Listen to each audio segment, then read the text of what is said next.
Marami bang nyug dyan sa inyo? Diyan sa inyong probinsya? Halika kayo, samahan niyo ako, gagawa tayo ng homemade copra meal. Pero bago tayo gumawa nitong copra meal, hayaan niyo muna akong kwentuhan ko kayo ng pakinabang nito sa ating mga alagang hayop. Pwede at napakagandang pakain po ito mga farmers sa ating mga alagang hayop tulad po ng poultry, gaya ng mga manok, ng baboy, ng kambing, maging kung tayo ay may fish pond, pwedeng pakain po ito sa ating mga alagang isda. Ang copra meal po mga ka-farmers, liban po sa mataas na protina nito na napakalaki ang pakinabang para sa ating mga alagang hayop, ay meron din pong fatty acids ang oil nito na sumusuppress o lumalaban sa mapaminsalang mga microorganisms sa intestine ng ating mga alagang hayop na nagsasanhi naman ng kanilang pagkakasakit. Good energy source din po ang fats ng copra meal. Paano ba ibinibigay o ipinapakain ito sa ating mga alagang hayop? Unahin ko na po ang sa manok. Yung broiler chicken po, yung patabain nating mga manok, yung pang meat production, ay 25% po maximum. 25% ang inclusion yan. Maximum na po yun. Ano? Pag sa sisiyo naman po, kung gusto nyo bigyan siya ng copra meal o gusto nyo haluan yung patukan niya ng copra meal, ay maximum of 5% lamang.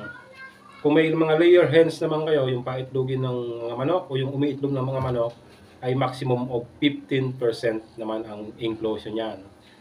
Kung sa baboy naman, may mga alaga kayong baboy at gusto nyo bigyan siya ng copra meal, kung marami kayong copra meal, ay maximum of 25% naman ang inclusion niyan. Ngayon, kung kayo naman ay may mga alagang kambing, mga kapatid, mga ka-farmers, ay 50% ang inclusion niyan. Kung may mga ipil-ipil kayo, yan, 50% ng copra meal, then 50% ng ipil-ipil. Napakaganda pong pakain yan sa ating mga alagang kambing. Napakabilis po silang lumaki, lalaki silang malusog, lalaki silang mabigat. Kaya po, kung interesado kayong matutunan ang paggawa ng homemade copra meal, watch this until end.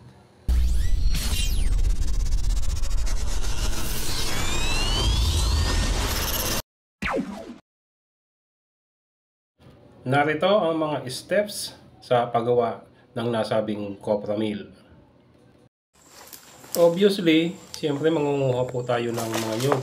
Yung nyug po natin kukunin dito ay yung mga matanda na, yung magulang na, o yung mga tuyo na ang balat niya.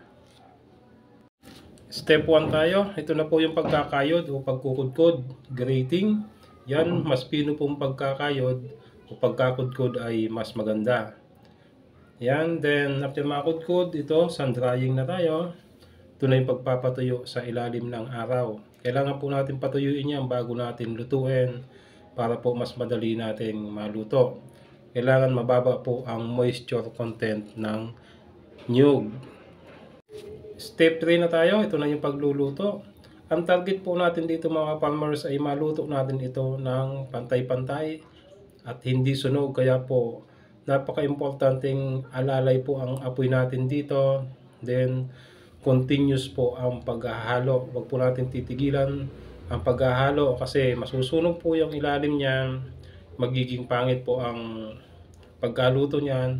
Pag nasunog yan ay bababa po ang protein content niyan. Yung mga nutrients niya po ay mawawala. Kaya po dapat ay maluto natin ito ng maganda. Pag golden brown po siya ay okay na po yan. O palatandaan po yan na luto ng ating ginagawang copra meal ay dumampot po tayo kung kaya natin pong pisil-pisilin yung niluluto natin na yan. At pag pinisil nyo po at nakita yung gata pa ang lumalabas, ibig sabihin na hindi pa po siya luto.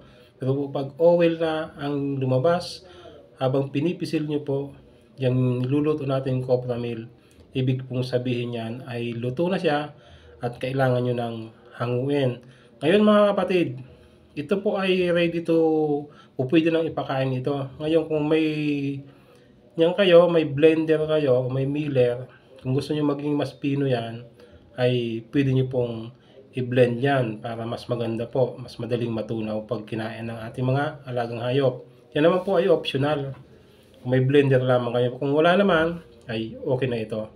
Gaya po nung nasabi ko, ang copra meal po ay magandang pakain sa ating mga alagang manok, Pag sa broiler po ay 25% ang inclusion niyan.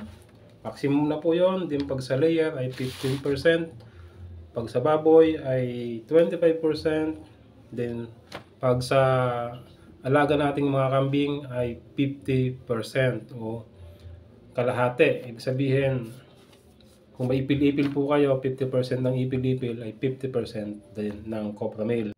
Okay, thank you so much po at maligayang paghahayupan sa inyong lahat. God bless you all.